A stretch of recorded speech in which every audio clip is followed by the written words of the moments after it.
Thanks, Uncle Sam. I'd also like to acknowledge that we're meeting on stolen land, pay respects to elders past and present, and recognise that sovereignty was never ceded.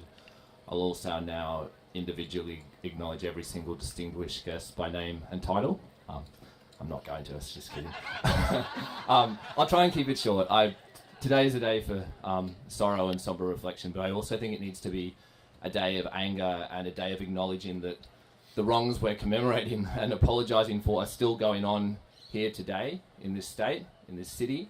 I'm sure I'm preaching to the converted here, but most of us will know that Aboriginal children on average are 7 times more likely to be forcibly removed from their families than non-indigenous children.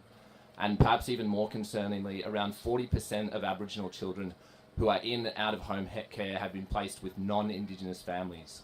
So the Aboriginal placement principle, which is supposed to tell us that if a child is removed in a situation where that child has to be removed, they're supposed to be placed with Aboriginal kin or Indigenous carers. That's not happening, and it's a systemic and structural problem. This is not about which party is in government. This is a structural failing that a settler colonial state is incapable of rectifying. And we need to make serious and significant changes. This isn't just about tweaking policies or playing around the margins. We have a serious problem in this country and in this state, and it is still ongoing. And I'm really concerned that 50 years from now, Link Up is still going to be reuniting the people that we're removing today in 2018.